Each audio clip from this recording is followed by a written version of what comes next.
Hello Seekers, I'm Dr. Mick. Welcome to the first in a series of short videos to help you navigate through Baldur's Gate 3. Today we're going to be looking at actual navigation, getting around in Baldur's Gate. You may have noticed that your WASD keys don't actually move you around the way that they normally would. What they move is the camera. The Q and E keys also move the camera around by rotating it back and forth. You can do the same thing by holding down your middle mouse button, and then you can rotate left and right, just like that. You can also, if you ever get away from your character and need to get back to them, just tap the home key or double click on your portrait. It does the same thing to recenter the camera back on your main character. To move around, just hold down your mouse and your character will follow them. Or you can click on a spot you want them to go and they'll jump to there. Speaking of jumping, you can hit the Z key and your character will jump to that spot.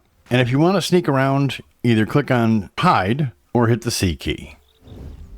You'll notice when you do that on the screen, you'll see these red areas. Those are places where people could spot you. You'll be in sight of some other character. What character you currently have selected shows up on the left-hand side, which one has the outline around them. You can select a different character by clicking on their portrait, or you can use the F1 through F4 keys to jump between them. You can also group and ungroup by hitting G.